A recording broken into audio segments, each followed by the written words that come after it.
We are constantly reminded that we are living in the most advanced period of human existence. Every commercial, every political speech, and nearly every educational institution reinforces the narrative. This is the best time to be alive. Through the lens of modern society, we are witnesses to unprecedented progress. Diseases that once decimated populations can now be controlled or cured. Our voices can travel across oceans in seconds. Information that once took years to gather is now available at the tap of a screen. On paper, it seems we've reached the summit of civilization, but beneath this shiny surface, something deeply unsettling lingers. Despite all the tools, comforts, and conveniences we now possess, a large part of the population feels lost. There is a quiet but persistent sensation of emptiness, one that can't be named easily, but is undeniably there. It's not loud, not always visible, but it lives in the spaces between our routines, in the silence after scrolling for hours, in the disconnection behind constant connection. The great promise of progress, that we would live richer, more meaningful lives, has slowly begun to feel like a beautiful lie. From an early age, we're handed a script. Society is always improving, and with each new invention or policy, we inch closer to a better world. Every generation, we're told, will live more comfortably than the last, and so we chase after this imagined future, believing fulfillment is just a few steps ahead. But no one warns us what happens when we reach that future, and it feels no different from the present. We rarely pause to question the assumptions we've inherited. The belief that progress equals happiness is so deeply embedded in our collective psyche that to challenge it feels almost blasphemous. Yet, if we're honest with ourselves, the cracks are obvious. Rates of depression, anxiety, and chronic stress have skyrocketed. People feel more connected digitally, but more alone emotionally. Even those who achieve the milestones prescribed by modern life, career success, financial security, social recognition, often report a lingering sense of dissatisfaction. The paradox of modernity is that while it provides more, it often delivers less. It has given us the tools to build complex lives, yet it has complicated our ability to live simply and meaningfully. We have the ability to communicate instantly, but genuine conversation is fading. We have access to boundless information, but rarely the time or patience to turn it into wisdom. We're surrounded by luxuries that were once unimaginable, and yet many of us feel emotionally and spiritually bankrupt. The core issue lies not in the existence of progress itself, but in the way it has restructured the meaning of human life. The rhythm of society has accelerated to such a degree that being still feels unnatural. We've been taught to measure our days not by presence or peace, but by output and performance. Productivity has become the modern religion, and busyness is its most celebrated virtue. This shift has quietly transformed the way we see ourselves. No longer are we simply individuals with hopes, flaws, and questions. We are units of labor, judged by what we can produce, how efficiently we can perform, and how well we can adapt to the demands of an ever faster world. The value of a person is increasingly tied to their usefulness within the economic machine, and so the days blur together. We wake, we work, we consume, and we sleep, only to do it all over again. The goals we chase often don't originate from within us, but are implanted through repetition. Success looks like this, happiness requires that, meaning can be purchased or achieved. Yet for all our effort, that feeling of something's missing refuses to go away. Technology, once hailed as the bridge between people, has become both a blessing and a curse. The world has never been more connected on a superficial level. We can message, call, or video chat with almost anyone, anywhere, anytime. But this constant accessibility has diluted the depth of our interactions. It's easier to communicate now, but harder to feel understood. We scroll past the lives of others, presented in curated fragments that rarely reflect reality. In doing so, we compare ourselves against illusions: perfect bodies, perfect vacations, perfect careers. These comparisons plant seeds of inadequacy and alienation. Even in moments of supposed connection, like family dinners or time with friends, phones buzz, screens glow, and distractions abound. Presence is rare. Authenticity is rarer still. This disconnection, subtle yet ever-present, is not a flaw of the system. It is the system. When the structure of society is built to prioritize output over experience, speed over reflection, and appearance over authenticity, these feelings aren't accidental. They're inevitable.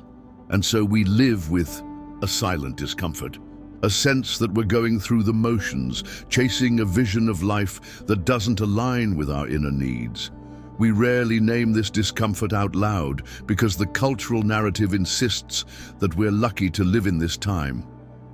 Look, how far we've come, they say. Why aren't you happier? But the truth is this: progress without purpose leads to emptiness, and no amount of innovation can fill a soul that feels unseen, unheard, or unloved. We've been conditioned to look outward for meaning, for validation, for answers. But perhaps the real solution lies in the exact opposite direction, inward, in the spaces we've forgotten to explore. As we delve deeper into the fabric of modern society, it becomes clear that the narrative of progress has not only redefined success, but has also fundamentally altered the way we view our purpose. At the heart of this transformation lies the central role that work plays in our lives. From the earliest moments of education, we are taught that the purpose of life is to become productive, to find a career, to contribute to the economy, and to climb a ladder whose top is never quite in sight. Work is portrayed not just as necessary, but as virtuous. We're told it gives us identity, direction, even dignity. But in this cultural framework, work rarely exists as a path to personal fulfillment. More often, it becomes an all-consuming obligation, a treadmill that never stops, no matter how fast we run. Time, energy, health, even relationships are quietly sacrificed in the name of professional achievement. What's more, the boundaries between personal and professional life have dissolved.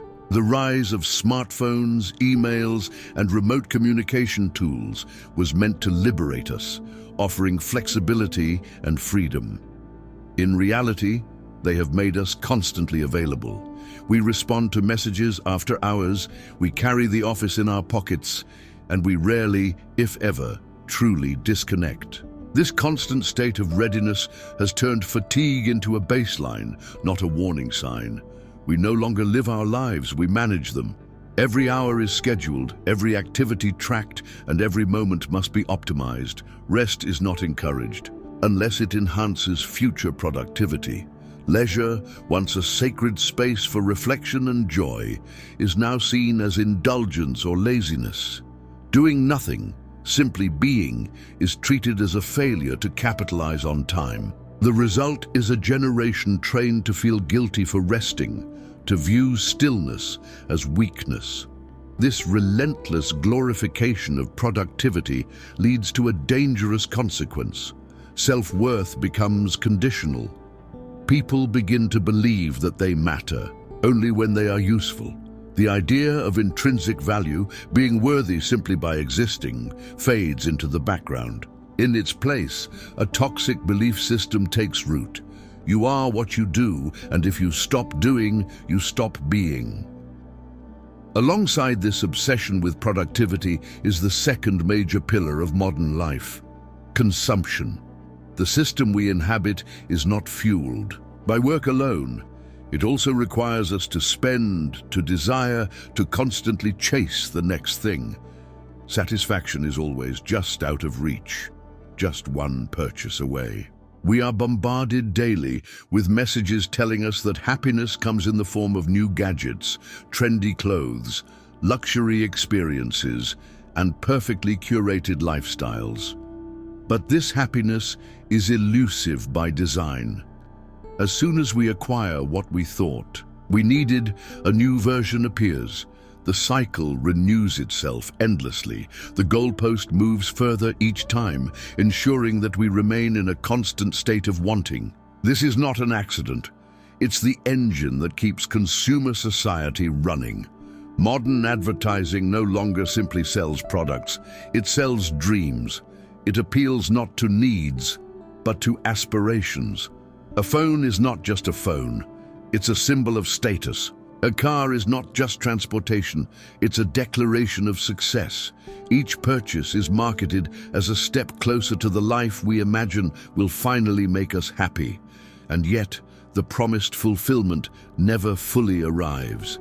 The disappointment we feel after each purchase is not a glitch in the system, it is the system. Perpetual dissatisfaction is not a failure of consumer culture, but its core feature. If we were truly content, we would stop buying.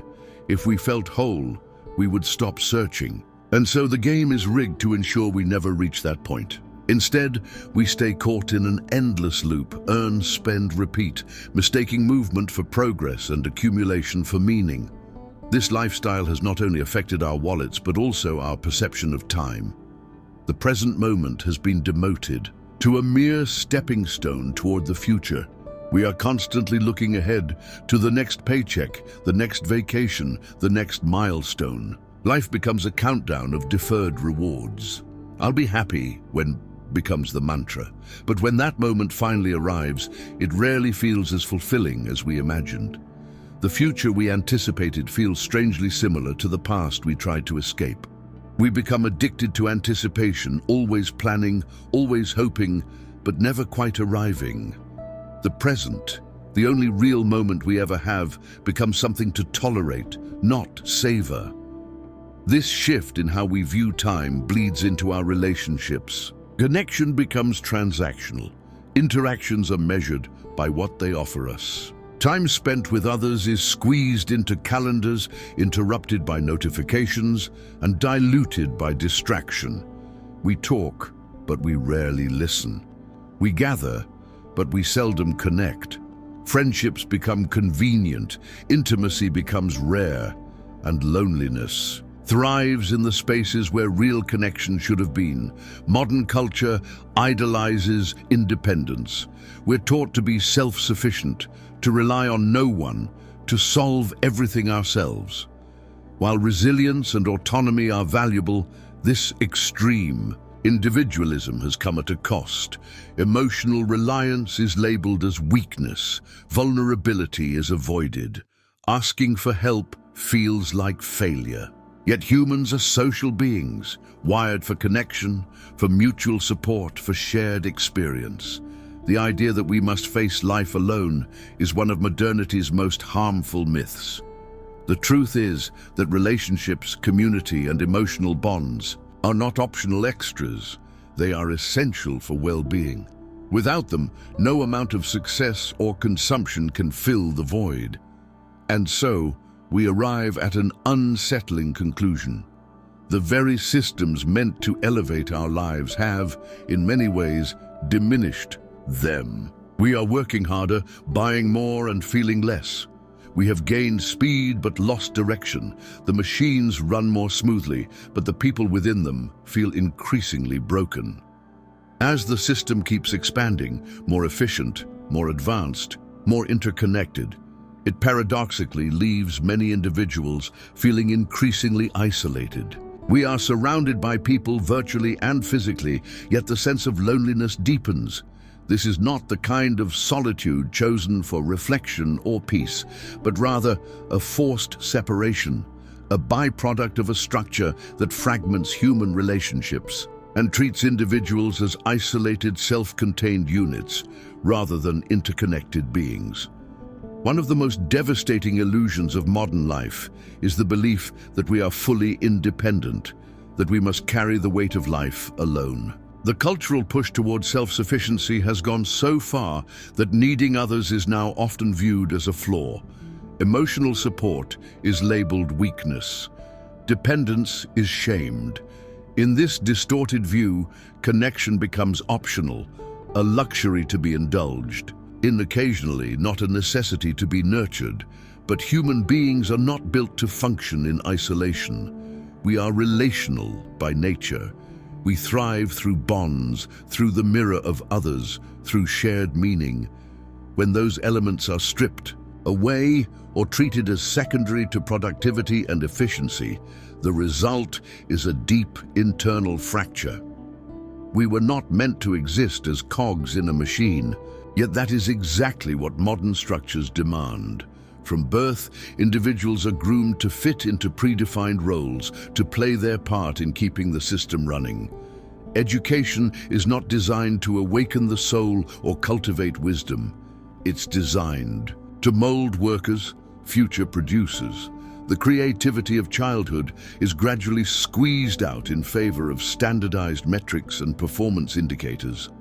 This trend continues into adulthood, where the emphasis shifts to being useful. You're expected to contribute, to climb, to adapt, to never stop. But usefulness, in this context, is measured by how well you serve the system, not by how deeply you live, how meaningfully you connect, or how authentically you grow. This redefinition of human value has far-reaching consequences. It encourages people to suppress their emotions, silence their doubts, and keep moving, even when their internal world is crumbling. Worse yet, we've normalized this condition. A silent epidemic of loneliness and disconnection is spreading, but it's often masked by distractions, scrolling, binge-watching, overworking, impulsive shopping. We're told this is simply life. Everyone feels this way, we hear. You just have to keep going. And so we do. We numb the discomfort. We ignore the whispering voice inside that keeps asking, is this really what life is meant to be? Modern life has placed such a high premium on distraction that we've forgotten how to be with ourselves. Silence feels uncomfortable. Pausing to reflect feels unproductive. Rest is only acceptable if it can be justified later. But in this constant motion, we lose touch with the deeper parts of ourselves, the parts that carry intuition, wisdom, purpose. And in the background of all this motion, the existential question grows louder. What is the point of all this? The modern system tells us that meaning comes from external markers, titles, achievements, possessions, recognition. We're told that if we work hard enough, accumulate enough, and receive enough praise, we will finally feel complete. But this narrative is failing. People who have reached those heights often find that the emptiness remains. In fact, it becomes even harder to ignore. Because if you've done everything right and still feel hollow, what then?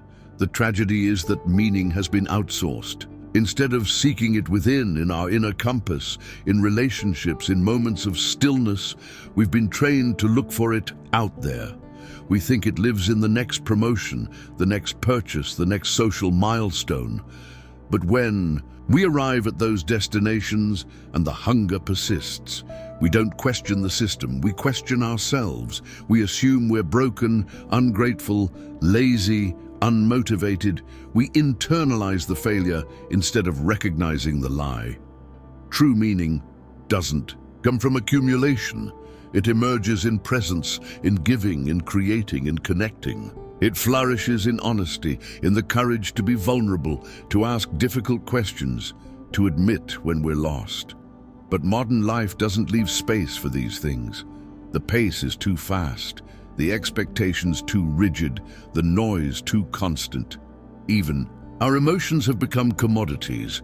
We package our lives into social media highlights, filter our sadness, and monetize our experiences. Authenticity is rare because it doesn't perform well. Vulnerability is risky. We fear judgment, ridicule, or rejection. And so, we hide. Behind smiles, behind curated identities, behind routines that keep us from facing ourselves. What makes this situation even more tragic is that we've been conditioned to accept it as normal. We're told that modern life is the result of progress and that questioning it is naive or regressive. If you feel unhappy, the problem must be you, not the environment you're trapped in. This gaslighting effect keeps millions of people doubting their own experience. It silences the inner truth that whispers, something about this feels wrong. At its core, this isn't just a social or economic issue, it's a spiritual one, not necessarily in a religious sense, but in the sense of our connection to something deeper, whether it's the universe, nature, truth, or our inner essence. That connection has been severed by a lifestyle that values speed over depth, noise over stillness, and consumption over contemplation. And so we're left in a strange place, technologically advanced but emotionally impoverished, globally connected, but personally isolated, constantly busy but deeply bored. We've climbed high, but we're not sure where we're going or why. The real tragedy of modern life is not the absence of progress. It's the absence of soul, the absence of meaning, the absence of moments that make us feel truly alive. But this absence can become a portal. That quiet discomfort, that sense that something's missing, it doesn't have to be the end of the story. It can be the beginning, the start of a new way of seeing, a slow awakening to what matters, a path toward reclaiming something we forgot, we lost. There comes a moment, often subtle and unannounced, when something inside us begins to stir. It's not a loud awakening or a dramatic rebellion, just a quiet unease, a question that rises between obligations, a pause in the middle of routine, a whisper that says, there must be more to life than this. And in that moment, however fleeting, we touch something real. For so long, we've been trained to look outward. We've chased what was sold to us. More money, more productivity, more status. We've been told to build lives that look impressive from the outside, regardless of how they feel on the inside. But the moment we stop, even briefly, we begin to notice the cracks. We realize we've been running without knowing the destination, and that realization is powerful, not because it offers immediate answers, but because it opens the door to better questions. What really matters to me? What am I sacrificing for? Success? When was the last time I felt truly alive? We've been taught to measure life in terms of what we do, what we own, what we achieve. But the truth is, the most important things can't be measured. They can only be felt. A quiet morning, a deep conversation, the joy of creating something from the heart, the warmth of being understood without explanation, the silence in which we finally hear ourselves. These are the moments that bring us back to our humanity, and yet they are the very moments modern life pushes aside. There's no space for them in the noise, no category for them in the algorithm, but they matter more than we've been led to believe. Modern society is brilliant at providing tools, but poor at guiding purpose. It tells us how to succeed, but not how to be whole. It encourages us to accumulate, but not to reflect. And in this imbalance, we lose ourselves, not all at once, bit by bit, until one day we realize we've become strangers to our own souls. The real tragedy is not that we've been deceived. It's that we've forgotten how to listen to ourselves. We've muted our intuition. We've ignored our longing for connection. We've covered our discomfort with distractions, hoping the feeling would go away, but it never does, because it is not there to torment us. It is there to wake us up. And once we begin to wake up, we can no longer return to sleep. We start to see the system not as inevitable, but as optional. We begin to notice how many of our beliefs, habits, and goals were never truly ours. They were handed to us by a society more interested in compliance than authenticity. Breaking free doesn't require a radical exit from life. It begins with something much simpler and much harder: honesty.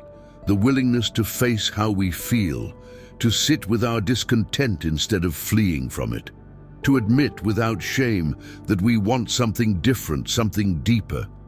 That's where the true transformation begins. Not in rejecting everything, but in reclaiming ourselves. In asking, what if the life I'm chasing isn't the life I want? What if slowing down is the most radical act I can take? What if being present is more valuable than being productive? These questions are uncomfortable because they challenge everything we've been taught. They invite us to let go of the illusion that fulfillment can be bought or earned through relentless effort. They push us to look within, to reconnect with what we truly value, not what we've been told to value. And when we begin that process, something incredible happens. We rediscover simplicity. We learn to appreciate slowness. We reconnect with nature, with others, with ourselves. We realize that the depth we've been craving wasn't lost. It was buried under layers of expectations and noise. Life starts to feel different. Not easier, necessarily, but more real. We stop performing and start living. We stop chasing and start noticing. We become more present, not because we've escaped the system, but because we've remembered that we were never meant to be machines. And perhaps, most importantly, we realize that we are not alone, that beneath the surface of polished appearances, many others feel the same way. The silent epidemic of emptiness is not a personal failure. It is a collective condition. And the antidote to isolation is not perfection. It is truth. It is community. It is the courage to be seen as we are without the need to impress or compete. There is something profoundly rebellious in choosing authenticity in a world that rewards performance, in slowing down when everything tells you to speed up, in choosing presence over progress, meaning over metrics, connection over comparison. This is the new revolution, not one of force, but of presence. Not a war against the system, but a quiet refusal to be shaped by it. It begins when we ask ourselves, what if I already have enough? What if I am already enough? The answers won't come all at once. They will emerge slowly, through silence, through stillness, through honest conversations and deep listening. But they will come, because deep down, we already know what we need. We've just forgotten how to hear it. And that's the real deception of modern society. Not just that it promises happiness and delivers emptiness, but that it convinces us the emptiness is our fault. It tells us to fix ourselves instead of questioning the environment that made us feel broken. It tells us to hustle harder when what we truly need is to heal. But healing is possible. Wholeness is possible. And it begins not in the future, not in some distant achievement, but right here in this moment, in the decision to pause, to listen, to return. Because in the stillness beneath the layers of noise and performance and pressure, something sacred waits. It is not a secret formula. It is not a product you can buy. It is simply this, the quiet knowing of who you are and the courage to live in alignment with that truth. That is the way back, not to the past, but to yourself. Are you truly living or just surviving within what others expect of you?